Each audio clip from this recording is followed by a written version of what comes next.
예, 안녕하십니까. 신명기 31장, 32장. 오늘 이렇게 에, 방송으로 성경 공부를 한 지가 지금 세 번째인가요, 네 번째인가요? 이렇게 됩니다. 저번 시간에도 제가 말씀드렸지만 이렇게 하다 보니까 익숙해져요. 예, 이게 이러면 안 되는 겁니다. 이게 왜냐하면 신앙생활이라는 것들은 그냥 듣고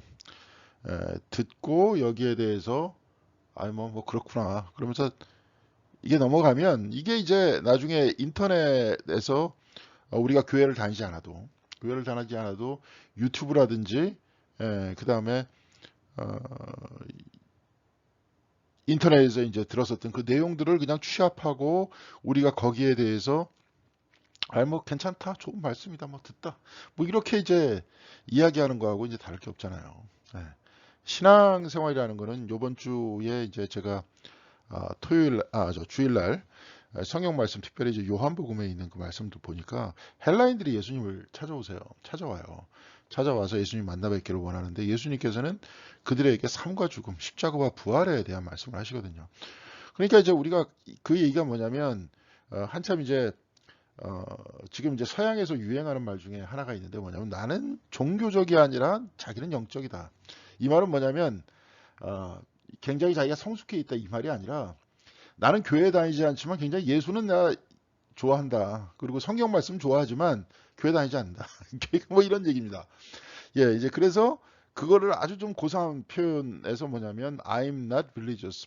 I'm spiritual but not religious 이런 표현을 씁니다. 나는 어, 영적이지 종교적이지 않다. 그런 표현을 써요. 근데 이제 예수님께 십자가 부활을 말씀하신 이유는 뭐냐면 그 말씀이시죠.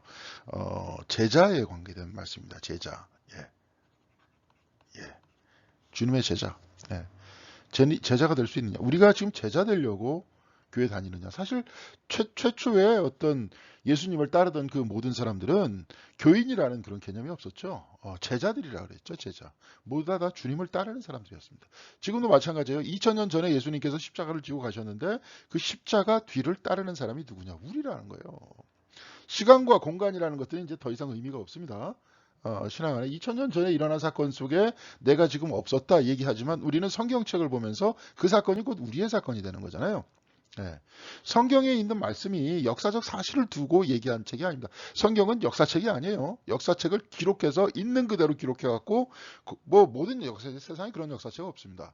다 역사가들의 관점이 다 존재하죠. 시각이 존재하죠. 예. 신문도 다 그렇지 않습니까? 세상의 모든 것은 사람이 쓰는 이상 그 사람의 시각이 들어가 있습니다.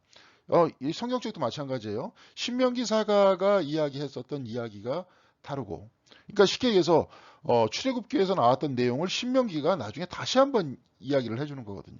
네. 다시 한번 다른 관점에서 얘기를 하는 거거든요. 근데 이런 모든 관점에 공통점이 있습니다. 이 공통점이 뭐냐면 역사적 사실을 두고 신명기에서 이야기를 하든지 아니면 뭐 출애굽기에서 얘기하든지 그게 아니에요. 역사적 사실을 지금 두고 우리들한테 얘기하는 게 아니라 누구를 두고 얘기하느냐? 하나님에 관해서 물론 말씀을 기록하고 있지만 우리를 두고 얘기를 하고 있는 거예요. 우리가 누구예요? 독자죠, 독자. 성경을 읽는 모든 사람들. 이 사람들과 하나님 간의 어떤 만남 속에서 그리고 또 동시에 독자들이 성경을 통해서 나 자신을 읽어내기 위해서 읽어내게끔 하기 위해서 성경책이 있는 겁니다. 예. 여하간 그렇기 때문에 2000년 전에 있는 이야기가 지금 오늘 다 재현이 되는 거고 수천 년 전에 있는 이야기가 오늘 내 삶으로 재현이 되는 거죠. 예. 그렇기 때문에 지금도 우리도 똑같이 예수 그리스도를 따르는 사람들입니다. 제자된 사람들이에요.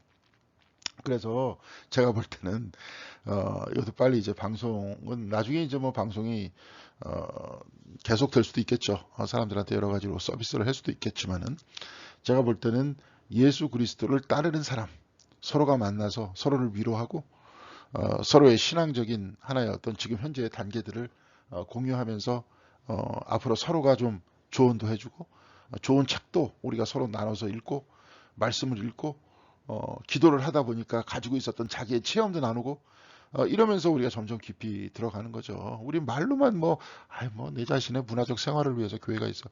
이제 그거는 이제 지나가야죠. 왜냐? 우리의 삶이라는 것도 다 지나가는 거 아닙니까? 지나와서 여기까지 오셨잖아요.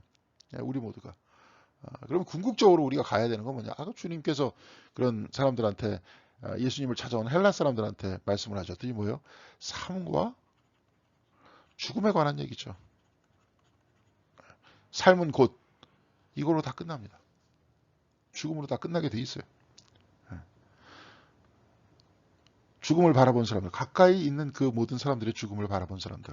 이 사람들은 저 사람이 굉장히 열심히 살았는데 나름대로 공부도 잘했는데 회사에서 사회에서 성공했는데 근데 죽음 앞에서 그게 다 무슨 소용이 있습니까? 지내는 데 있어서 소용이 있겠지만 이 삶에 있어서 그러면 그 삶을 사는 사람들은 어차피 이렇게 되는데 그리고 그를 지켜봤던 모든 사람도 삶과 죽음 사이에 있는데 그를 기억하던 모든 사람들 다 사라질 것이고 그것을 바라봤던 그 사람을 기억하는 모든 사람도 사라질 것인데 그럼 인생은 무슨 의미가 있을까요? 하나님이 없이 하나님에 대한 신앙이 없는 상태에서 삶과 죽음으로 지속되어 있는 결국은 죽음으로 끝나는 삶이다 그러면 이 삶은 아무 의미 없습니다. 그래서 옛날에 염세주의라는 그 철학자들이 나왔잖아요. 염세주의.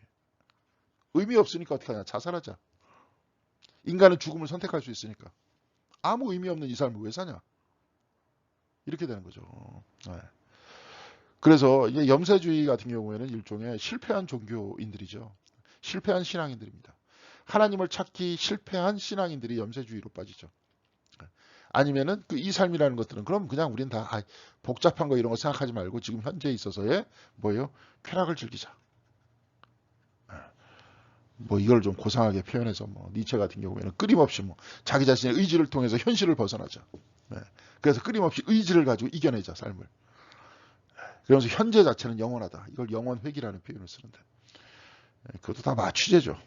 있는 그대로의 우리의 삶을 있는 그대로 직시하면서 결국은 성경의 지혜 속에서 동시에 우리가 이 성경의 지혜를 우리의 삶 속에서 체험하면서 어떻게 극복해 나갈 수 있을 것인가.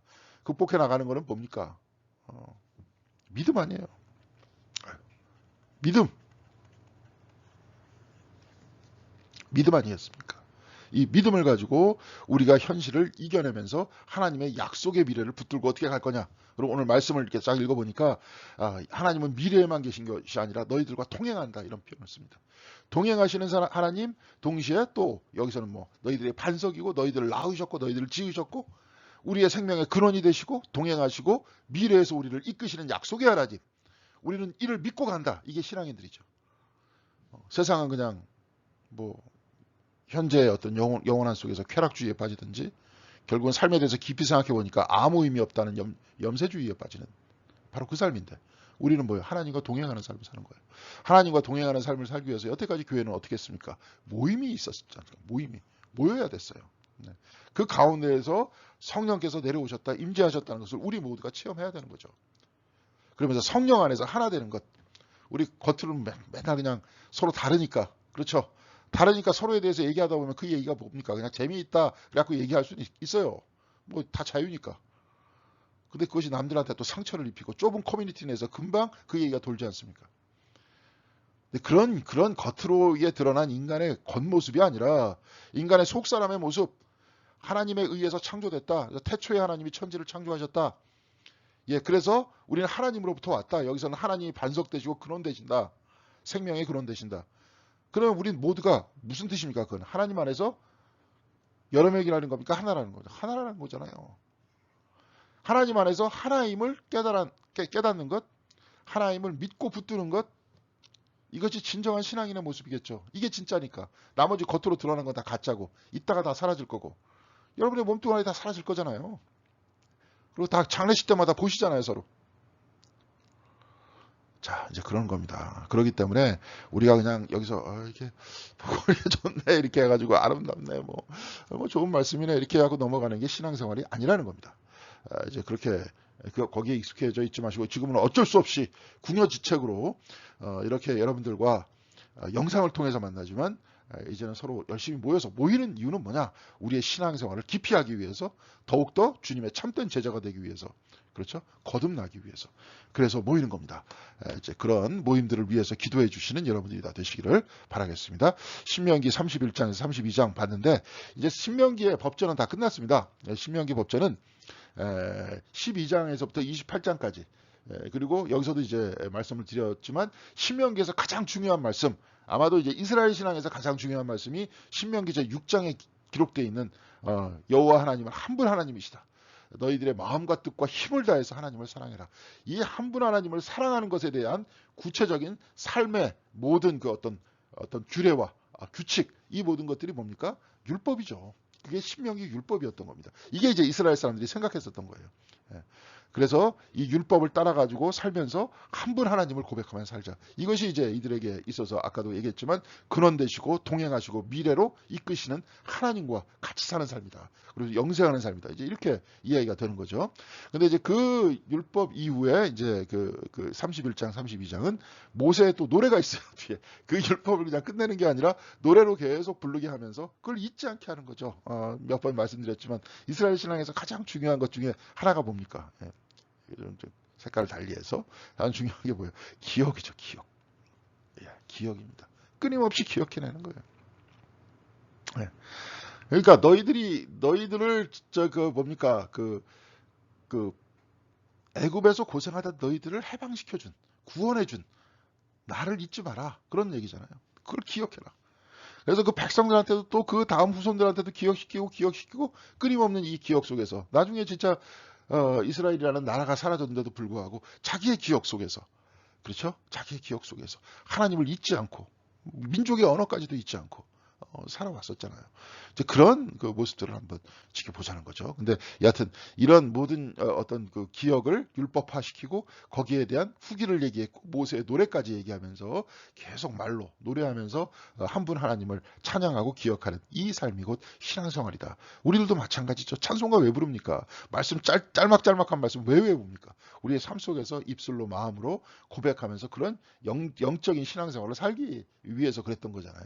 그러니까 그런 모습들 한번 오늘 특히 31장에서 32장까지 어떻게 말씀하시는지 한번 살펴보도록 하겠습니다. 31장 1절에서부터 13절까지는 모세 고별사예요. 이제 모세가 곧 돌아가시죠. 이제 하나님의 부르심을 받죠. 나이가 120살이다. 이렇게 기록하고 있는데 이런 그 말씀을 한번 읽어보겠습니다. 제가 이제 최대한도로 이렇게 안 잘리게 이렇게 하려고 했는데 오늘도 이렇게 말씀이 좀 잘리네요. 여러분들 성경책을 펼치시고요. 여기서 한번 제가 말씀을 읽을 때 잘 경청해 보시고 또 누가 그러시더라고요. 이렇게 녹화를 하니까 좋은 점은 반복해서 들을 수 있다. 잘 이해 안 가는 부분을 반복해서 들을 수 있다. 그래서 그거는 좋은 점이다. 그런 장점도 있습니다. 근데 여하튼 성경책을 펼쳐보시고 같이 한번 읽으시면 좋을 것 같고 아니면 잘 들으시면 좋을 것 같습니다. 제가 31장 1절에서부터 8절까지 봉독해 드리도록 하겠습니다. 또 모세가 가서 온 이스라엘에게 이 말씀을 전하여 그들에게 이르되 이제 내 나이 120세라 내가 더 이상 출입하지 못하겠고 여호와께서도 내게 이르시기를 너는 이 요단을 건너지 못하리라 하셨느니라. 여호와께서 이미 말씀하신 것과 같이 내 하나님 여호와께서 너보다 먼저 건너가사 이 민족들을 내 앞에서 멸하시고 내가 그 땅을 차지하게 할 것이요 여호수아는 내 앞에서 건너갈지라. 또한 여호와께서 이미 멸하신 아모리 왕 시온과 옥과 및 그 땅에서 행하신 것과 같이 그들에게도 행하실 것이라. 또한 여호와께서 그들을 너희 앞에 넘기시리니 너희는 내가 너희에게 명한 모든 명령대로 그들에게 행할 것이라. 너희는 강하고 담대하라 두려워하지 말라 그들 앞에서 떨지 말라. 이는 내 하나님 여호와 그가 너와 함께 가시며 결코 너를 떠나지 아니하시며 버리지 아니하실 것임이라 하고 모세가 여호수아를 불러 온 이스라엘의 목전에서 그에게 이르되 너는 강하고 담대하라. 너는 이 백성을 거느리고 여호와께서 그들의 조상에게 주리라고 맹세하신 땅으로 들어가서 그들에게 그 땅을 차지하게 하라. 그리하면 여호와 그가 내 앞에서 가시며 너와 함께하사 너를 떠나지 아니하시며 버리지 아니하시리니 너는 두려워하지 말라 놀라지 말라. 말씀입니다. 그래서 이제 그 중에서 이제 몇몇 말씀을 보시겠습니다. 이 말씀을 전하여 이렇게 되어 있습니다. 이 말씀을 전하여 모세가 가서 온 이스라엘 백성에게 이 말씀을 전해요. 근데 이 말씀이라는 건 뭐냐? 이 말씀은 신명기 법전이에요. 아까 말씀드렸지만 여기 신명기 22장에서부터 28장까지의 말씀입니다. 거기 기록된 말씀이에요. 그래서 가장 오래된 십계명을 중심으로 구성된 법전입니다. 그러니까 이 말씀이라는 것들을 전하고 그 말씀을 두루마기에 삼아서 여러분들이 이제 전체는 제가 여기다가 다 쓰지는 못했죠. 너무 양이 많기 때문에 31장에서부터 32장까지 여러분들이 직접 읽어보시면 그 부분은 뭐냐면 그 법전을 두루마기에 말아가지고 뭡니까? 십계명 십계명 돌판이 있는 법궤 앞에다 갖다 놨습니다. 그 다음에 매년 7년째 되는 날. 그러니까 그때가 뭐냐면 안식년이죠. 안식년 됐을 때 초막절 때 그 법전을 꺼내가지고 다 낭독하라는 거예요. 뭘 낭독합니까? 신명기 12장에서부터 28장까지의 말씀을 낭독하라는 거예요. 백성들 앞에서. 이것도 이 법전과 그러니까 십계명의 돌판과 동일한 말씀이다라고 이야기하게끔 낭독해라. 그런 얘기입니다. 자, 근데 이 신명기 법전이라는데 이 법전의 중심 정신은 아까 제가 말씀드렸습니다. 신명기 제6장 4절에서부터 5절까지 기록된 이스라엘아 들으라. 우리 하나님 여호와는 유일한 여호와이시니 너는 마음을 다하고 뜻을 다하고 힘을 다하여 여호와를 사랑하라. 이 말씀을 풀어낸 거죠. 일상의 삶 속에서. 그러면은 그 마음과 뜻과 힘을 다하여 하나님을 사랑하는 게 어떻게 사랑할 것이냐. 여기서는 법과 명령과 규례를 떠나지 말아라. 그러면서 그대로 살아라. 그런 얘기입니다. 그러니까 우리가 뭐 이제 율법적이다 이렇게 이야기를 하는데 그 율법이라는 것들은 이제 율법이 가지고 있는 문제는 뭐냐. 나중에 착각을 합니다. 하나님의 백성으로서 하나님을 사랑하는 그 범위 안에서 살라 이렇게 얘기를 하는데 나중에 이제 이것이 구원론하고 연결이 되면요. 내가 율법을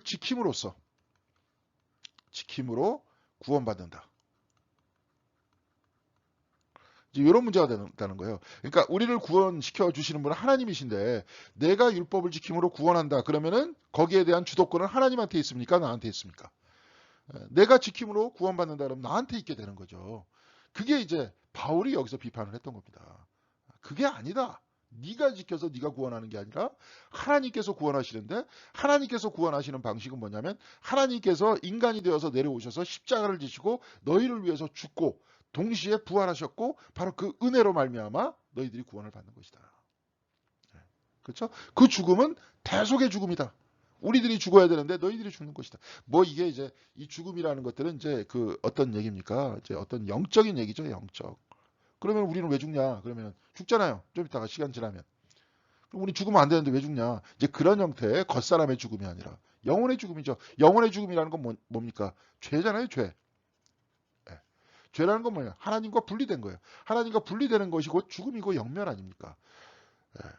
근데 이제 여기서는 하나님과의 어떤 분리를 얘기하지 않습니다. 나중에 하나님께서 감추신다 이런 표현들을 쓰는데 분리된 적은 없고 감추신다. 그래서 우리가 마치 멸망당하는 것과 같은 심판을 당하게 되는데 하나님께서는 다시 우리로 하여금 돌아오게끔 만드신다. 이게 이제 이스라엘과 하나님 간에 있어서 일종의 어떤 애증 관계 아닙니까? 여하튼 그 구원이라는 것은 내가 율법을 지킴으로써 구원받는 게 아니라 예수 그리스도의 십자가와 부활의 은혜로 구원받는 것이다. 이게 이제 바울이 얘기하는 거죠. 그러면 율법을 우리가 왜 얘기해야 되느냐? 그럼 율법 얘기할 필요 없지 않느냐?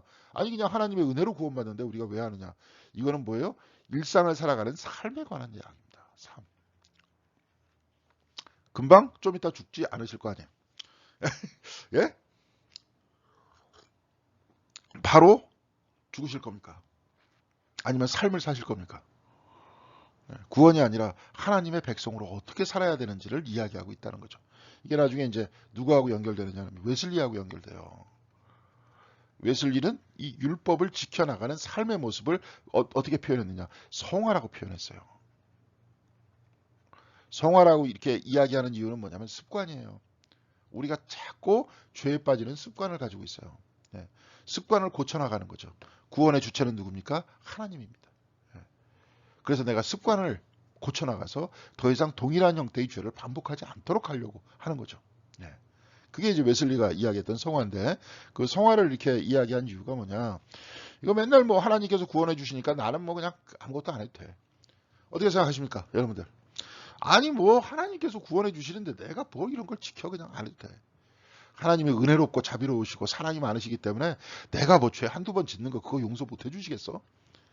뭐 이렇게 생각할 우려가 있다는 거죠. 또 그렇게 살았었고 웨슬리 시대에 루터란들과 장로교 사람들이 그렇게 이야기한 사람들이 많았다는 겁니다.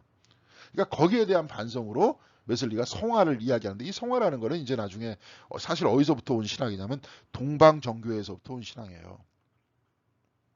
거기에서부터 가져온 거거든요. 이 사람은 이제 이것들을 이분들은 데이피케이션이라고 해요. 데이피케이션 신화라는 표현을 씁니다. 에, 하나님과 같이 된다?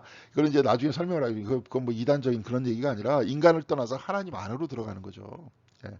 데이피케이션이라는 것들이 곧 동방정교에서 얘기하는 구원의 모습입니다. 우리는 인간은 다 죽잖아요. 그러니까 구원의 모습을 이제 그런 식으로 그들은 그렇게 표현했는데 이거를 웨슬리는 뭘로 받았냐면 성화로 받았어요. 그러면서 동시에 하나님께서 주신 우리에게 주신 이러한 규칙을 지킨다. 왜냐? 웨슬리 같은 경우에는 이게 수도원이었거든요. 수도원의 삶을 우리 일상으로 바꿔놓으려고 했거든요. 그래서 메소디스트 그러면 규칙주의자네요. 영어로 이렇게 메소드 하면 뭐냐면 메소드 메소드는 규칙이란 뜻이에요. 방법이란 뜻입니다. 메소디스트 하면 규칙과 방법주의자라는 거예요. 딱딱 시간에 맞춰서 수도원적 삶을 살았기 때문에 그래요. 그러니까 웨슬리가 이런 형태의 어떤 그 수행적 삶, 이 신앙적 삶이라는 것들을 그 성공의 안에서 속회를 통해서 구현을 했죠. 그래서 그 속회에 모여서 서로가 신앙 상담을 하고 이렇게 모여요. 하나님의 성도로서 살아나가는 삶의 방식들을 서로가 나누면서 거룩하게 살려고 했던 거죠. 예. 그런 모습 속에서 감리교 운동이 일어났던 겁니다. 그러면서 성공해서 갈라져 나가게 된 거예요. 감리교라는 게. 그러니까 속회는 사실 되게 중요합니다. 지금 우리가 속회를 못 모이고 있는데 속회는 그냥 대충 그렇게 하는 게 아니에요. 사실 가장 중요한 감리교의 뿌리입니다. 예. 여하튼 그래요. 그래서 이제 지금 이 말씀이라는 게 이제 그 신명기 법전의 얘기예요. 예. 그 이 말씀을 너희에게 온 이스라엘에게 전하라. 예. 또 그들에게 이르되 이제 내 나이 120세라. 그래서 내 나이 120세라. 여기서 이렇게 나와 있죠. 한 세대가 40년이면 그렇죠. 120이라는 거는 세 세대에 걸쳐서 살았다 하는 이야기예요. 그러니까 여기서 이 이야기를 구체적으로 나이까지도 언급한 게 제가 볼 때는 이제 여러 가지가 있대요. 뭐 주석상으로 볼 때는 뭐 어떤 지혜를 상징하는 이야기다 이렇게 얘기가 될 수도 있겠는데 제가 볼 때는 신앙의 전통은 3대에 걸쳐 내려가야 된다 하는 것이다. 이게 쉽지 않다는 거죠. 꾸준히 3대에 걸쳐서 하나님의 뜻을 따라서 살아나가는 거예요. 여러분도 한번 생각해 보세요. 자제분들 어떻습니까? 우리 부모님이 나에게 신앙을 내려주셨는데 우리의 자식들은요. 쉽지 않죠. 세 세대예요. 여기서 120세 세랑 세 세대에 걸쳐 내려가야 한다. 그 세대에서 끊임없이 이 말씀이 전달돼야 된다. 이 율법이 전달돼야 된다. 이 말씀을 전하라 했잖아요. 그렇죠? 그러면 그 밑에는 또 세 세대, 또 세 세대 끊임없이 말씀을 전해서 내려가라는 거죠. 이것들을 오늘 말씀하고 있습니다. 이제 신명기 31장 1절 2절에서는요. 3절에서부터 4절까지 다시 한번 뽑아가지고 제가 말씀드리는데요. 여호와께서 이미 말씀하신 것과 같이 내 하나님 여호와께서 너보다 먼저 건너가사 이 민족들을 내 앞에서 멸하시고 내가 그 땅을 차지하게 할 것이며 여호수아는 내 앞에서 건너갈지라. 하나님은 너보다 먼저 가신다는 거죠. 먼저 가신다는 건 뭐예요? 내 하나님 여호와께서 너보다 먼저 건너가사 앞서 가신다는 거죠. 두 가지가 있죠. 시간적인 의미가 있고 공간적 의미가 있죠. 공간적인 것은 요단강 건너편의 조기로 가신다는 거고 앞서 가신다는 거예요. 미래로 가신다는 겁니다. 미래로 가신다는 거죠. 미래에서 우리를 이끄신다는 것 아니겠습니까? 그리고 백성들 앞에서는 여호수아는 하나님과 백성 사이에 또한 백성들에 앞서간다는 거예요. 지도자는 하나님과 백성 사이의 존재라는 거죠. 하나님은 미래의 약속이 되시어 현재 우리를 이끄신다는 거예요. 그러면은 여러분들한테 하나님께서 무엇을 약속하셨습니까? 제가 볼 때는 한국 기독교가 너무 이제 기복적인 이야기들이 많다 보니까 하나님께서 내가 저거 복 주시기를 내가 약속해서 뭐 무슨 응답 받았어. 누구를 통해서 무슨 소리를 들었어. 너 저 대학 합격하니까. 너 저 회사 들어가니까. 너 뭐 국회의원 되니까. 그런 응답 받았어 내가. 그런 응답 아니고. 여기서 얘기하는 건 젖과 꿀이 흐르는 땅 가나안 땅에 대한 미래의 구원이잖아요. 구원. 예. 우리 기독교인들에 의하면 그 구원이라는 게 뭡니까? 부활이죠. 영생이죠. 그렇죠? 부활 영생. 또 저 공간복음에 의하면 그 나라는 어떤 나라입니까? 어떤 나라예요? 하나님 나라죠. 이 하나님 나라에 대한 비전은 어디에 있습니까? 이사야서에도 있죠. 뭐 사막에 뭐 샘이 넘쳐서 독사굴에 아이들이 손 놓고 네, 장난쳐도 죽지 않다. 거기에는 서로의 해함이 없다. 사자는 풀을 먹을 것이다. 여러분들이 창세기 제1장에 보면 그 너희들에게 음식을 줄 것이다라고 얘기해서 하나님께서는 식물을 주십니다. 짐승을 죽이지 못하게 해요. 창세기 1장에 기록된 원래 창조의 목적은 뭐냐? 모든 사람들이 식물을 먹는 겁니다. 피를 흘리지 않는 거예요. 그러니까 하나님의 나라가 갱신돼 그 나라는 사자가 소처럼 풀을 먹는다 그랬어요.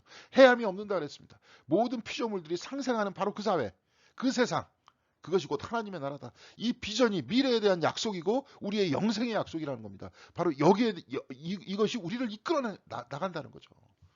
이것이 현실을 이끌어 나간다는 거예요. 현재를. 예.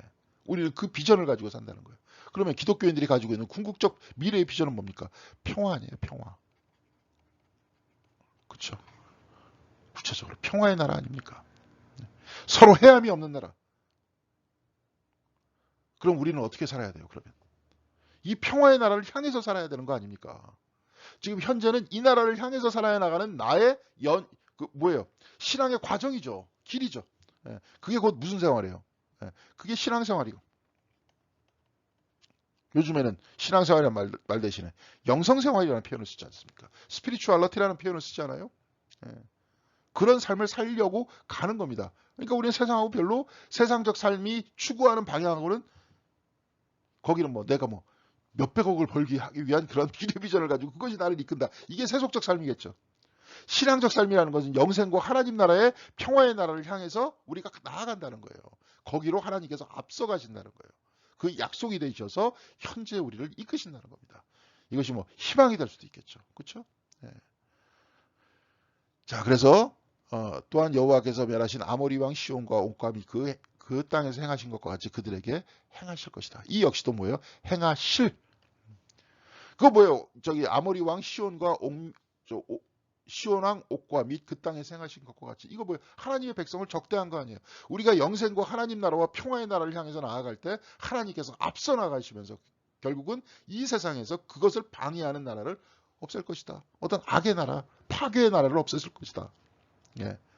그렇죠. 하나님 나라에 반대되는 것. 영생과 반대된 죽음을 멸하실 것이다. 이끄실 것이다.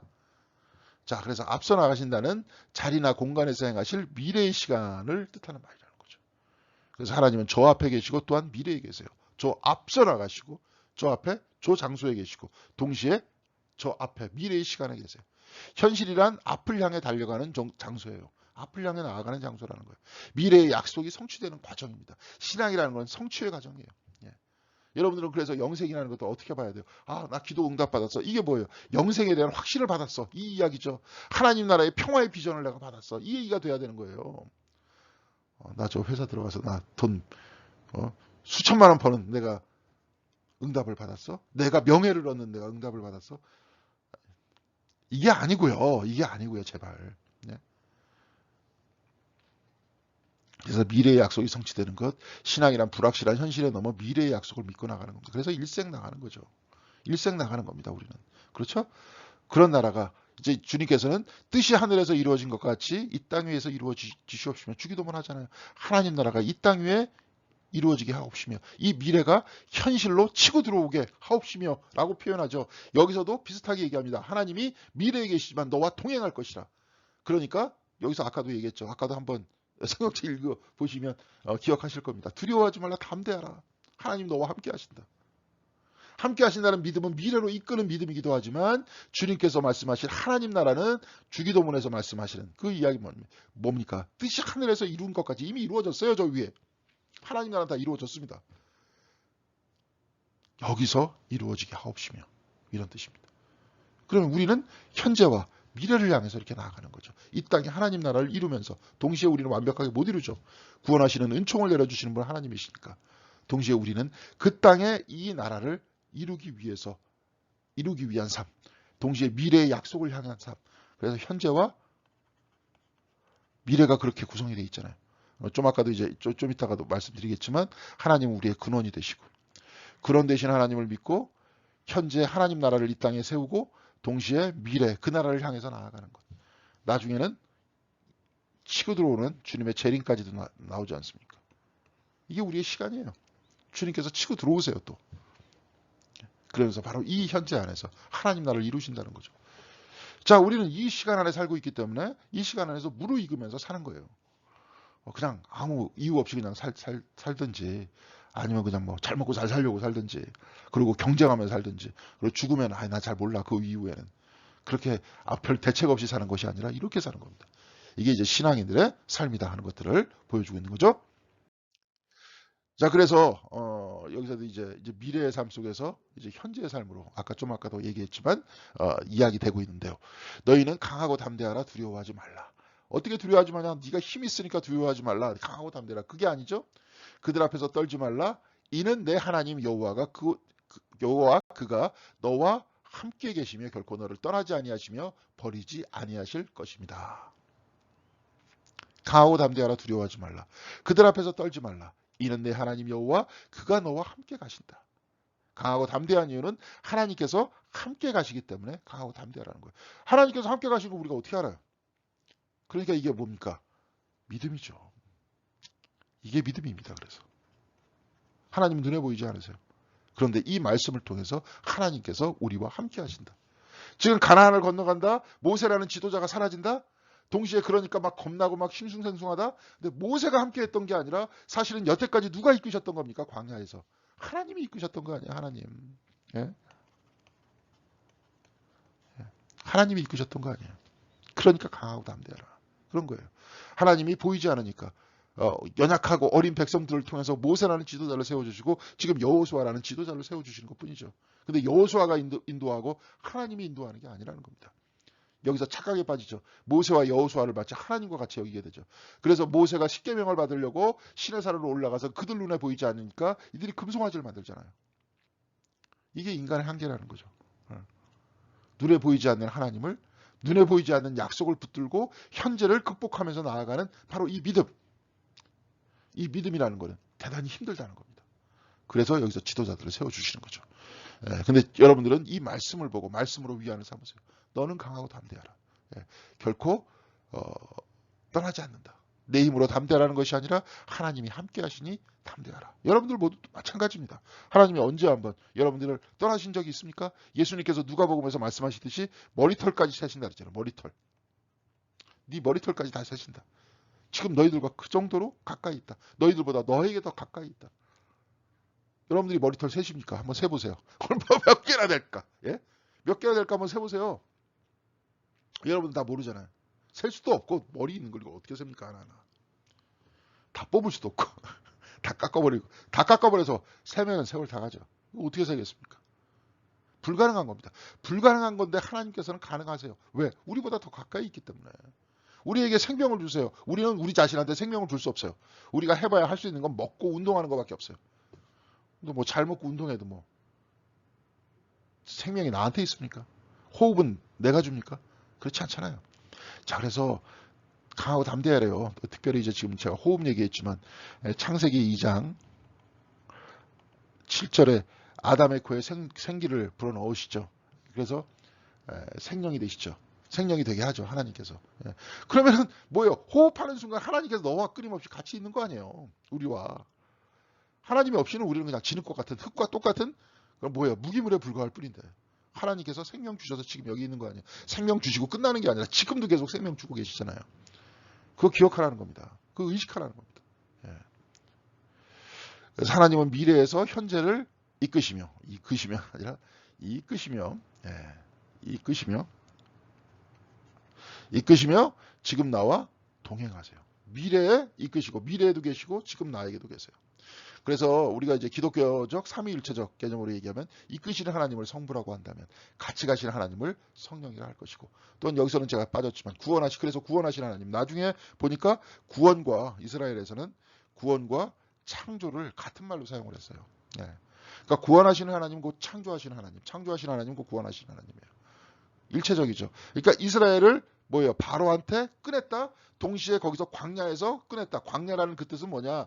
이게 왜 창조 전의 상태를 뜻할 때 광야거든요. 창조 전의 상태에서 새로운 민족을 가나안 땅을 넘겨서 새로운 민족을 탄생시키는 거예요. 새로운 민족을 탄생시키시는 겁니다. 그러기 위해서 뭐가 필요했어요? 구원이 필요했죠. 어디서부터의? 애굽에서부터의 구원이 필요했던 거죠. 우리는 뭐예요? 세상에서부터의 구원이 필요한 겁니다. 그래서 하나님 안에서 새로운 형태의 피조물들이 되는 거예요. 좀 이따가도 얘기할 겁니다. 그래서 그리스도 안에 있으면 새로운 피조물이라 그런 거죠. 그렇죠? 그래서 창조와 구원이 같이 갑니다. 자, 그러니까 하나님은 미래에서 현재를 이끄시며 지금 나와 동행하시면서 성부 하나님이면서 동시에 성령 하나님이면서 그 가운데 구원하시는 성자 하나님이 되는 거죠. 예. 그리고 제 8절에 내 앞에 가시며 그래서 너와 함께 하사. 내 앞에 계시며 너와 함께 하사. 앞에 계시며 우리와 함께 하사. 성부 되시며 성령 성자 되시고 우리와 언제나 함께 하신다. 이 뜻이죠.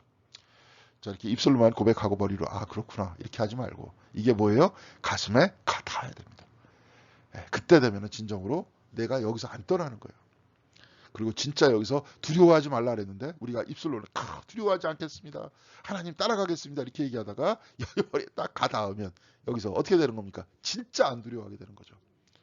진짜 삶 안에서 기뻐하게 되는 거죠. 이제 이 이야기입니다. 자, 그래서 너는 강하고 담대하라. 여호수아에게도 동일한 말씀을 하는 까닭 역시 내 앞에 하나님이 앞서가시고 너와 함께 하신다 하는 겁니다. 저희들 마찬가지죠. 저도 이제 여기 목사인데 담당하고 있는 사람 아닙니까? 저 역시도 마찬가지로 하나님께서 내 앞에 앞서가시고 우리와 함께 하신다. 하나님께서 공덕교회에 앞서가시고 동시에 공덕교회에 함께 하시는 거예요. 두려워하지 말아요. 나 삶이 녹록지 못해. 왜 남들은 저렇게 잘 사는 거 같고 나만 이렇게 우울해. 결론은 똑같습니다. 결론 똑같아요. 제가 옛날에 그 교회 다닐 때 보니까 어떤 눈 먼 사람이 간증을 하는데 그 사람 그렇게 얘기하더라고요. 여러분은 지금 항상 보고 있기 때문에 보고 있는 것에 대한 기쁨들을 모른다. 여러분들은.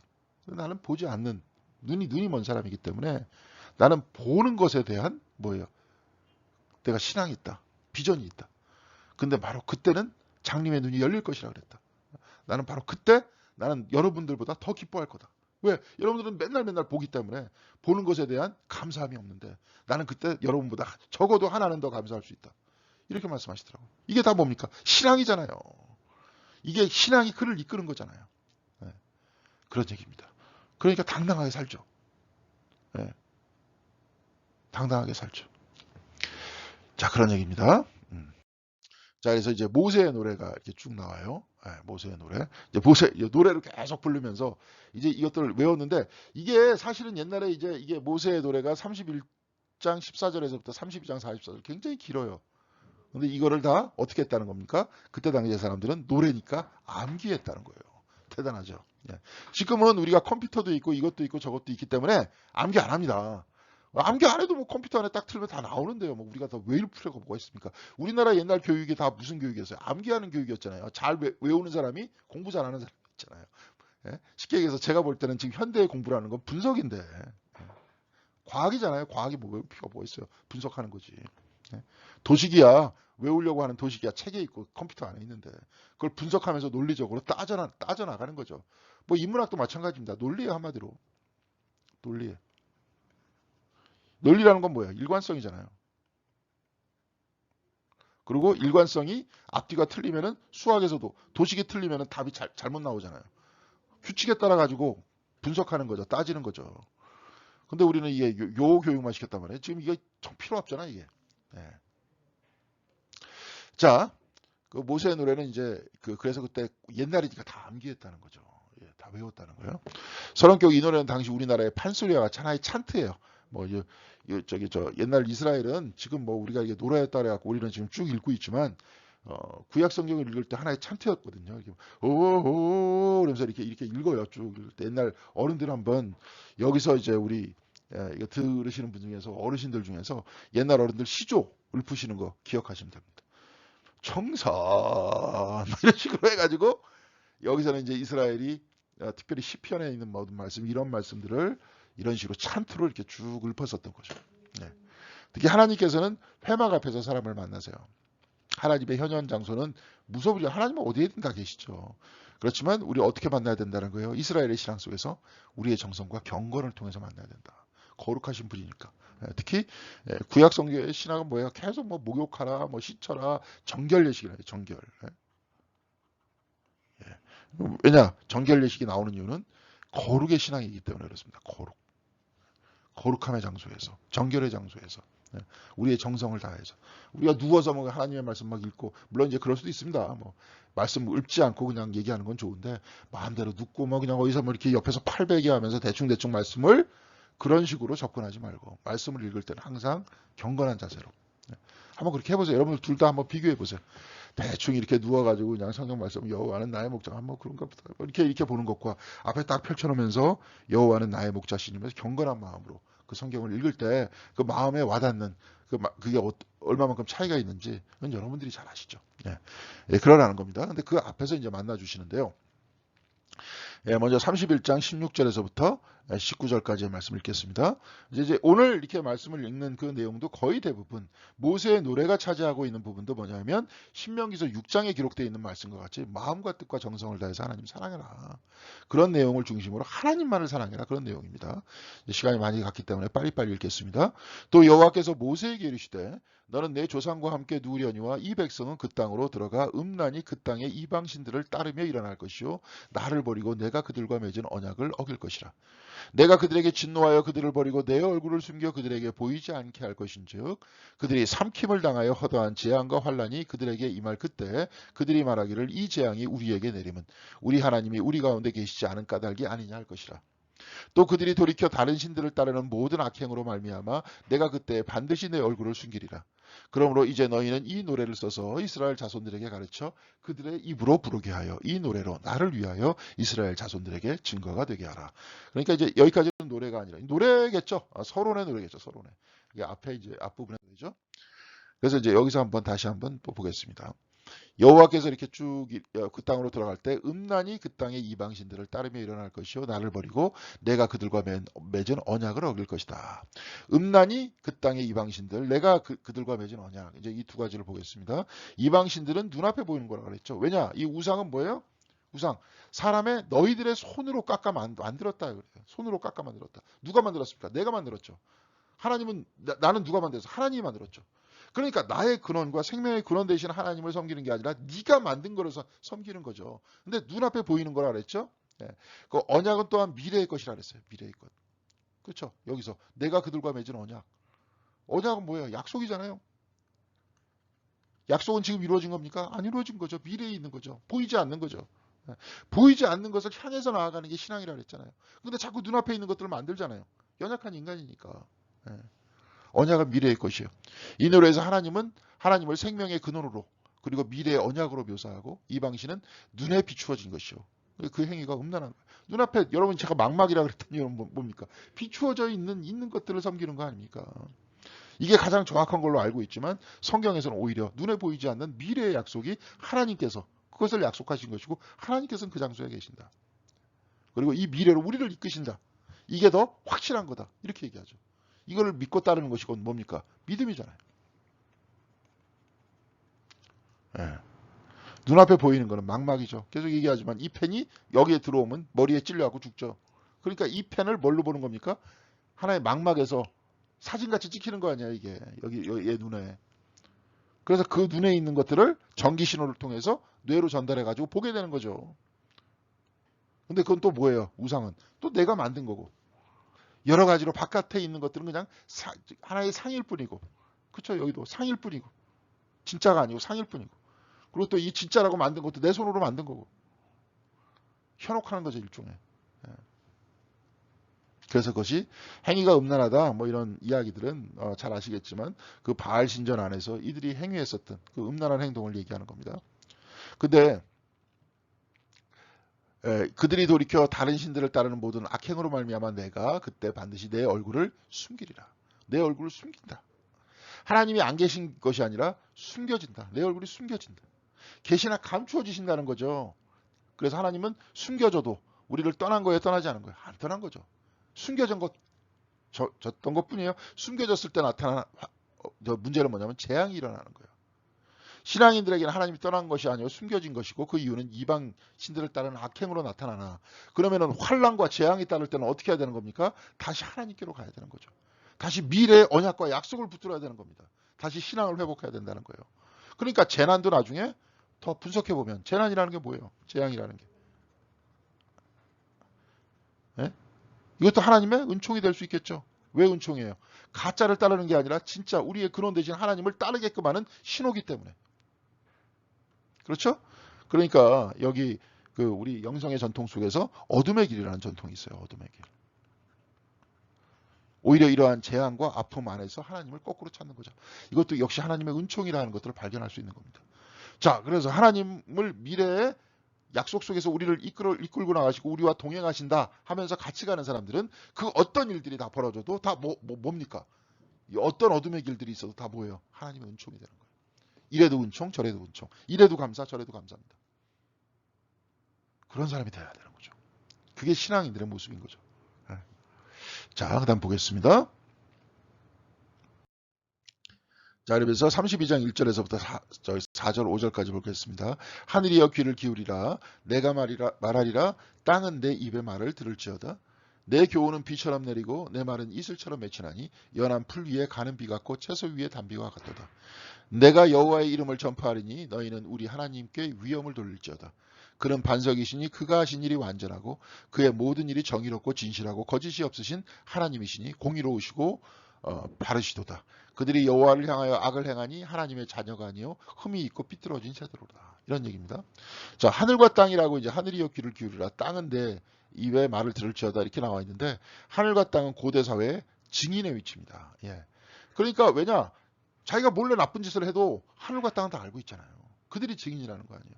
하나님께서는 그들을 증인으로 세우신다는 거예요. 사람들은 하늘과 땅이 얘기를 안 하니까 모르니까 못 하잖아요. 하나님을 세우신다는 거예요. 그래서 하나님의 어디에서 인간들은 벗어날 수 없는 겁니까? 심판에서 못 벗어나는 거예요. 예. 심판에서 못 벗어나는 거예요. 하나님 다 알고 계시다는 거죠. 자, 그래서 그리고 이제 두 번째 여호와의 이름을 전파하리니 위엄을 놀릴지어다. 그래서 하나님의 이름과 위엄. 하나님의 이름은 말로 발설할 수 없으니. 그렇죠? 여호와라고 말 못하잖아요. 이 사람들은. 여호와라고. 근데 그 이름이 뭐야? 여호와의 이름을 전파한다 그랬잖아요. 말로 한정된 것이 아닌 무한한 것이. 말로 얘기하면 굳어져 그 안에서. 그렇죠?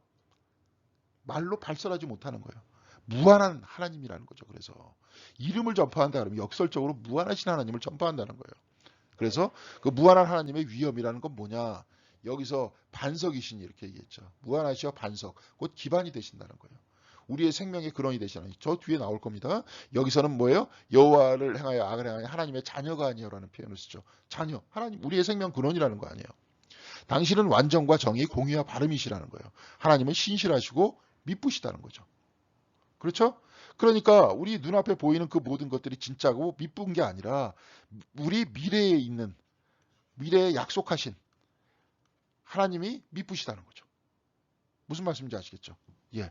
그러면서 지금 현재 우리와 동행하시는 아까도 얘기했죠. 동행하시는 담대하라 그랬잖아요. 동행하시고 약속을 향해서 나아가게끔 만드시는 그리고 미래에서 우리를 이끄시는 분. 이분이 미쁘신 하나님이고 공의로우시고 신실하신 하나님이에요. 그런데 우리는 이 신앙을 잃었을 때 뭘 봐요? 눈으로 보이는 비추어진 세상을 본다. 허상을 따른다는 거죠. 자, 그러면은 우리가 지금 알고 있는 이 화려한 세상, 이 눈앞에 온갖 우리 자신을 미혹시키는 이 세상은 뭐예요? 이 신명기적 신앙에 의하면 불신의 세상입니다. 불신의 세상입니다. 믿음 없는 세상이 되는 거죠. 우리는 다 여기에 빠지잖아요. 그런데 그럴 때마다 다시 우리에게 재앙이 있다, 우리에게 아픔이 있다. 그럴 때마다 하나님께 돌아오라. 돌아오라는 신호로 받아들이면서 다시 하나님께로 가는 거죠. 약속 믿고. 어떤 약속이에요? 영생에 대한 약속, 하나님 나라에 대한 약속. 동시에 그 나라를 우리 주변에 하면서 지금 우리가 혼자 하기 힘드니까 그래서 교회에 모이는 거 아닙니까? 같이 생각하고 같이 하나님 나라를 이루면서 가는 거 아니겠습니까? 예, 그런 겁니다. 그래서 여호와께서 그를 황무지에서 짐승이 부르짖는 광야에서 만나시고 호위하시고 보호하시며 자기의 눈동자같이 지키셨도다. 마치 독수리가 자기의 보금자리를 어지럽게 하며 자기의 새끼 위에 너풀거리며 그의 날개를 펴서 새끼를 받으며 그 날개 위에 그것을 엎는 것 같이 여호와께서 홀로 그를 인도하셨고 그와 함께한 다른 신이 없었도다. 홀로 그를 인도하셨고 그와 함께한 다른 신이 없었다. 예, 그런 얘기예요. 황무지와 광야는 아까 뭐라 그랬습니까? 창조 이전의 상태를 뜻하는 말이라 그랬죠. 창세기 제2장에 2장에 뭐라고 나와 있냐면 그냥 이 땅에는 아무것도 없었고 그냥 이슬만 내려와가지고 적셨다. 이슬만 내려와가지고 아무것도 없고 이슬만 내려와서 적시는 곳이 어딥니까? 사막이잖아요. 광야잖아요. 거기에 하나님께서 에덴 동산을 창설하시고 아담을 두어서 거기서 만드시잖아요. 이게 창세기 2장에서는 그렇잖아요. 그럼 마찬가지입니다. 창조 이전의 상태를 뜻하는 말입니다. 이곳에서 백성을 만나시고 곧 이들을 창조하셨다는 거예요. 이스라엘이 광야 사막으로 탈출했다는 것은 광야에서 새롭게 창조됐다는 것이에요. 창조는 뭐라 그랬어요? 아까 구원이라 그랬잖아요. 그래서 애굽 땅에서 고생하던 그들을 불러일으키셔서 그 황무지와 같은 그곳에서 새롭게 창조하셨다는 거예요. 그래서 바울은 이것을 받아서 고린도전서 3장 16절에 이렇게 얘기했잖아요. 누구든지 그리스도 안에 있으면 새로운 피조물이다. 이전 것은 지나갔으니 보라 새 것이 되었도다. 그리스도 안에서 새로운 창조가 일어난다. 우리를 새로운 피조물로 만드신다. 그런 얘기죠. 그러니까 그건 뭡니까? 구원은 곧 창조예요. 태초에 하나님이 천지를 창조하시니라. 그 이야기를 우리는 어떻게 읽어야 돼요? 태초에 뭐가 있었어요? 창조가 있었으면서 동시에 뭐가 있었습니까? 구원이 있었던 거예요. 아시겠습니까? 예. 우리를 구원하신다. 우리를 새롭게 창조하신다는 거예요. 새하늘과 새 땅을 창조하시잖아요. 구원이 있잖아요. 창조와 구원은 떨어진 개념이 아닙니다. 그래서 구원자, 성부, 성자는 한 분이시다. 라는 것을 누가 우리들한테 가르쳐줘요? 성령님이 가르쳐주십니다. 그래서 셋이 하나네, 하나가 셋이니 이걸 보라는 거는 마치 말장난과 같이 여기는 겁니다. 이건 뭐예요? 구원과 창조는 같음을 성령께서 일깨워 주시는 거예요. 이렇게 이해하면 됩니다. 성령께서 우리를 성자 하나님 안으로 구원자 예수 그리스도를 받아들이게 만드시면서 동시에 우리로 하여금 하나님 성부 하나님께로 나아가게 하신다. 이렇게 읽으면 돼요. 그래서 하나님께서는 성부 하나님 미래에 계시고 동시에 우리와 함께 계시고 우리를 구원하시고 이렇게 되는 거죠. 이것도 역시 마찬가지로 여기도 나와 있죠. 창조하시고 구원하시고 앞서 나가시고 우리와 함께 하시고 그렇죠. 그래서 여호와께서 인도하셨고 그와 함께한 다른 신 앞서 밝혔듯이 인도 곧 미래에 이끄시는 분도 하나님이시고 함께 하시는 그죠. 그와 함께라고 얘기했잖아요. 하나님이시다라는 거예요. 예. 앞서 반석이라고 했듯이 근원도 하나님이시라는 거죠. 근데 다른 신이 없었다 그러잖아요. 함께한 다른 신이 없었다. 다른 신은 없어요. 왜? 내가 만들었으니까. 그럼 하나님께서 나와 함께 하신다는 거죠. 근원, 동행, 앞서 인도하여 근원과 현재와 미래가 다 하나님께 있는데 사람들은 눈에 보이는 신의 유혹을 받는 거야. 자기가 만드는 신의 유혹을 받는다는 거예요. 그러면 우리의 눈에 보이는 유혹적 존재는 누구냐? 여러분 그걸 파악해야죠. 과연 나를 지금 유혹하고 있는 게 뭐냐? 여러분들의 마음을 유혹하고 있는 게 뭔지 한번 보세요. 막 사고 싶어 죽겠는 거. 내 자신의 삶을 지배하고 있는 게 뭐냐? 살펴보십시오. 이제 그런 겁니다. 그는 동행한 적이 없어요. 진짜 동행하시는 분 하나님이십니다. 왜? 아까도 얘기했잖아요. 숨도 얘기했잖아요. 미래로 이끄시는 약속으로 이끄시는 분도 하나님이시라 그랬잖아요. 머리털까지 세시는 분도 하나님이시라 그랬잖아요. 예. 우리가 죽어서 이 땅을 떠날 때도 데리고 가시는 분도 하나님이시죠. 성자 주님. 예. 나 있는 곳에 너희도 있게 하리라. 주님께서 말씀하시잖아요. 그런데 이제 여수론이 기름짐에 발로 차도다. 내가 살찌고 비대하여 윤택함에 자기를 지으신 하나님을 버리고 자기를 구원하신 반석을 업신여겼다. 그들이 다른 신으로 그의 질투를 일으키며 가증한 것으로 그의 진노를 격발하였도다. 그들은 하나님께 제사하지 아니하고 귀신들에게 하였으니 곧 그들이 알지 못하는 신들 근래에 들어온 새로운 신들 너희 조상들이 두려워하지 아니하던 것들이로다. 너를 낳은 반석을 내가 상관하지 아니하고 너를 내신 하나님을 내가 잊었도다. 그러므로 여호와께서 보시고 미워하셨으니 그 자녀가 그를 경노하게 한 까닭이로다. 다 이해가 되죠. 다 이해가 되죠. 여태까지 다 설명했습니다. 그렇죠? 여수룬이라는 근데 이 뜻은 뭐냐면 굳다란 뜻이에요. 목이 굳은 백성이라는 거예요. 그래서 이스라엘을 여수룬이라는 표현을 썼어요. 그리고 기름짐에 너희가 목이 굳어지고 교만해지고 기름져가지고 배가 불렀다. 안락해졌다. 그렇죠? 옛날에 막 배고프고 힘들 때 막 하나님께 의지하고 막 이러다가 자기가 좀 잘 살고 배가 좀 불러지고 좀 지위가 올라가고 그러니까 그런 인간의 특징이 뭡니까? 눈에 보이는 거 섬기잖아요. 눈에 보이는 권력 섬기잖아요. 돈이 더 소중한 줄 알잖아요.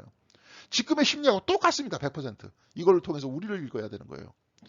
그래서 자기를 지으신 하나님이라 그랬잖아요. 내 근원을 잊어버리는 거예요. 눈에 보이는 것들만 찾는 겁니다. 앞서 반석과 근원과 같으신 지으신 하나님이라는 표현이죠. 너희들이 어디서 나왔느냐? 너희들의 근원이 누구냐? 누가 동행하느냐? 누가 미래에서 이끌어 나가시느냐? 이걸 다 잊고 눈에 보이는 것에 빠져가지고 그렇게 산다는 거죠. 그게 인간의 모습이죠. 하나님과 우상을 놓아 근원을 잊고 눈에 비추어진 존재를 섬겼다는 거죠. 그래서 너를 낳은 반석이라는 또 이런 표현을 쓰잖아요. 앞서 반석과 근원, 지으시니 뭐 같은 뜻이라 그랬죠. 그래서 22절 이하는 이제 쭉 하나님을 떠난 백성이 어떻게 심판을 당하는가 그 이야기를 쭉 얘기하는데 거기서 영멸이 아닙니다. 그 심판이라는 건 아까도 앞에 얘기했죠. 하나님께서 감추실 것이다. 내가 숨을 것이다. 그러면서 이런 형태의 심판이 일어난다. 그러나 이를 통해서 너희들이 돌아오면 결국은 너희들을 받아줄 것이다. 예? 구원해 줄 것이다. 이런 얘기죠. 이게 반복이죠. 우리의 삶 속에서 이런 이야기들이 반복되지 않습니까? 그래서 참으로 여호와께서 자기 백성을 판단하시고 그 종들을 불쌍히 여기시리니 곧 그들의 무력함과 갇힌 자나 노인자가 없음을 보시는 때로다. 또한 그가 말씀하시기를 그들의 신들이 어디 있으며 그들이 피하던 반석이 어디 있느냐. 그들의 재물의 기름을 먹고 그들의 전제인 재물인 포도주를 마시게 한 자들이 일어나 너를 돕게 하고 너희를 위하여 피난처가 되게 하라. 이제는 곧 내가 그인 줄 알라. 나 외에 신이 없도다. 나는 죽이기도 하고 살리기도 하며 상하게도 하고 낫게도 하나니 내 손에서는 능히 빼앗을 자가 없도다. 이제 하나님께서 구원의 심판을 내려주시고 거기서 고생하시고 힘들어하는 백성들을 다시 이끌어내시고 구원하신다는 거죠. 예. 아까는 창조와 구원이라 그랬잖아요. 그러니까 백성들이 힘들게 걸어가는 그 모든 과정도 곧 구원의 과정이에요. 힘들지라도 곧 구원의 과정입니다. 그래서 36절에 여호와께서 자기 백성을 판단하시고 그 종들을 불쌍히 여기시니 판단, 심판하고 불쌍히 여기신다. 심판은 멸망이 아니라 뭐예요? 불쌍히 여기시어 돌이키게 하시며 이것도 하나님의 은총이라는 거죠. 앞서 하나님 없음과 같은 상태는 없음이 아니라 뭐예요? 얼굴 감추는 거라 그랬잖아요. 그리고 38절 39절의 말씀 다른 신들을 섬길 때 자멸하는 모습 꼭 그들은 없고 인간이 만들었어요. 다른 신들은 뭐예요? 인간이 만드는 거잖아요. 손으로 만든 거잖아요. 돈도 인간이 만든 거 아닙니까? 권력도 인간이 만든 거 아니에요 지금? 다? 우리나라 사회 구조 속에서 어느 위치에 올라가고 큰 소리 막 뻥뻥 치는데 근데 그 사람들의 모든 위치도 누가 만든 거예요? 우리들이 약속해서 만들어준 거 아니에요? 그리고 그 사람 거기에 빠지면 그게 최고인 줄 알고 그게 마치 전지전능한 줄 알고 막 휘둘르려고 그러고 다 인간이 어리석은 거죠. 눈에 보이는 것에 빠져 있는 거죠. 그 가운데 하나님 나라를 자기가 좀 더 큰 권력을 가지고 있으면 오히려 이를 통해서 하나님 나라의 세상들을 만들려고 자기가 노력해야 신앙인들의 모습이죠. 동시에 그 하나님 나라가 이끄시는 미래를 향해서 겸손하게 나아가는 모습. 동행하는 하나님 앞에서 항상 겸손하게 무릎 꿇는 모습. 그런 사람이 별로 없죠. 별로 없습니다. 권력을 지니면 자기가 최고인 줄 알죠. 그러나 39절에 같이 죽고 살리고 상하고 낫게 하시는 하나님. 죽인다가 살린다 앞에 나왔고 심판이 앞에 나왔으며 구원이 뒤에 나오죠. 먼저 치세요. 그런 다음에 살리세요. 근데 이제 이걸 뭐라고 표현하냐면 특별히 몰트만 같은 사람은 뭐라고 얘기하냐면 하나님이 하나님을 이긴다는 표현을 써요. 이게 뭐냐? 구원이 파괴를 이긴다는 거예요. 결국은. 신앙인들 앞에서는 우리들 앞에서는 항상 우리들은 뭐예요? 낙관론이 될 수밖에 없어요. 왜? 우리는 결국은 우리의 궁극적인 목적은 미래는 뭡니까? 구원이잖아요. 영생이잖아요. 그렇죠? 하나님 나라잖아요. 지금 우리가 힘들어요? 근데 아까 장님 얘기했었잖아요. 잠깐. 맹인 얘기했었잖아요. 그 사람은 힘들다? 오히려 이 힘듦을 내가 어떻게 할 수 없을지라도 극복하게 해줘서 그게 뭡니까? 영생을 주시는 분. 그분에 대한 굳건한 신앙이 있으면 오히려 더 큰 희망이 되겠죠. 그렇죠? 배를 굶어보지 않고 그냥 평상시 잘 살았던 사람은 나중에 이게 굶는 것도 없고 영생 하나님과 같이 동행하는 그러한 삶이다 라고 미래가 그렇게 정해졌을 때 나는 오히려 더 큰 기쁨 굶어본 일이 없는 사람보다 더 큰 기쁨 안에 있게 될 것이다 라고 얘기할 수 있잖아요. 이게 미래의 약속을 믿고 붙드는 사람의 힘 아닙니까? 그런 얘기죠. 마지막 좀 보겠습니다. 이제 나중에 이제 마지막으로 결론적인 얘기인데요. 이는 내가 하늘을 향하여 내 손을 들고 말하기를 내가 영원히 살리라 하노라. 내가 번쩍이는 칼을 갈며 내 손에 정의를 붙들고 내 대적들에게 복수하며 나를 미워하는 자들에게 보응할 것이라. 내 화살이 피에 취하게 하고 내 칼이 그 고기를 삼키게 하리니 곧 피살자와 포로된 자의 피요 대적의 우두머리의 머리로다. 너희 민족들아 주의 백성과 즐거워하라. 주께서 그 종들의 피를 갚으사 그 대적들에게 복수하시고 자기 땅과 자기 백성을 위하여 속죄하시리로다. 여기 40절에 보면 나가 세 번 나와요. 내가 하늘을 향하여 내 손을 들고 말하기를 내가 영원히 살리라 하노라. 내가 하나님이 하나님의 손을 들고 하나님이 영원하다 하신다는 거예요. 예. 하나님이 영원하시는 거예요. 그리고 영원하신 하나님이 우리를 약속으로 데리고 가시고 영원한 하나님께서 우리를 영원하게 만드시는 거죠. 누가 세상에 어떤 것이 우리를 영원하게 만듭니까? 예. 그래서 하나님께서 이렇게 말씀하시는 것을 모세가 노래로 부르면서 사람들로 반복하게 하라. 이렇게 얘기했던 거죠. 그러면서 41에서 42절까지 내가 번쩍 있는 칼을 갈며 내 손이 정의를 붙들고 내 대적들에게 복수하며 나를 미워하는 자들에게 보응할 것이다. 이방 민족이 이스라엘의 이방신을 섬기게 했으니 그들을 보복할 것이라는 거예요. 손으로 만드는 신들을 수입하게 만들었으니 내가 그들에게 보복하겠다. 이스라엘을 먼저 치시고 그 다음에 이스라엘이 돌아오게 하시고 동시에 이제 그들을 치시겠다. 이건 이스라엘만의 하나님이 아니고 뭐예요? 세계 열방의 하나님이시다. 이런 뜻이죠. 그러면서 너희 민족들아라고 하면서 이방인에 대한 심판을 이제 일으키시고 동시에 이스라엘을 심판에서 구원하셨듯이 이제 이방인들도 심판에서 구원하시겠죠. 모든 민족의 열방의 하나님임을 선언하는 겁니다. 예, 그래서 자기 땅과 백성들을 위해서 속죄하리라. 동시에 열방도 동시에 뭐예요? 하나님께로 돌아오면 그들의 백성들을 위하여 속죄할 것이다. 이런 표현이 나오죠. 그래서 뒷부분에 여기 신명기지만 요나서 같은 경우에 보면 뭐예요? 니느웨 성에 있는 모든 사람들도 곧 하나님의 백성이다. 이스라엘만 백성이 아니다. 모두 다 하나님의 백성이다. 이런 얘기죠. 그렇죠? 그래서 이방신에 대한 심판과 함께 자기 땅과 백성들을 위하여 속죄하리라. 하나님을 섬겼던 백성들이 심판으로 인해 회개할 때 속죄하신다. 이런 내용을 말씀하고 있습니다. 자, 오늘 그 모세의 노래와 그 다음에 신명기서의 어떤 전체적인 종합을 얘기하고 있습니다. 여러분들이 특별히 오늘 기억해야 될 부분 뭐예요? 하나님은 우리의 뭐 되신다 그랬죠? 반석. 반석은 근원 되신다. 하나님 동시에 뭐예요? 우리에게 약속을 주셨다. 또한 언약이 되신다. 동시에 약속과 언약의 미래를 향해서 하나님께서는 어떻게 하세요? 동행하신다. 예. 이런 하나님이심을 믿어라. 하나님께서는 우리의 근원이 되시고 우리의 뿌리가 되시고 동시에 우리의 미래가 되시며 우리의 현재가 되신다. 현재화 되시고 미래가 되시고 우리의 근원이 되시는 하나님과 항상 우리는 동행하고 있으니 우리는 눈에 보이는 이 세상의 것에 마음을 뺏기지 말고 언제나 하나님과 동행하며 살자 하는 내용이고요. 심판은 바로 이러지 못했을 때 일어나는 심판이다 하는 것들을 여러분들이 기억하시면 될 것 같습니다. 자, 오늘 수고하셨고요.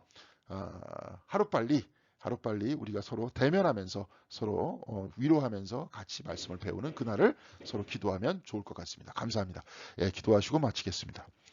주님 감사합니다. 오늘 수요 성경 공부 같이 모일 수 있도록 도와주시는 애 감사드립니다.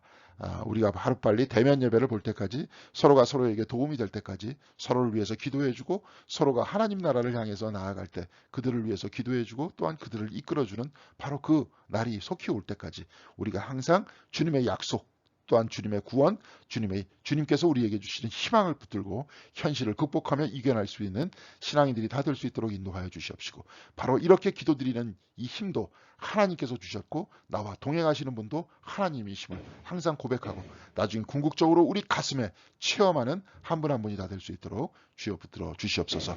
주께서 다음 시간까지 또한 우리가 항상 우리를 붙들어 주시고 또한 인도해 주실 것을 믿사오며 예수 그리스도 이름으로 기도드렸습니다. 아멘.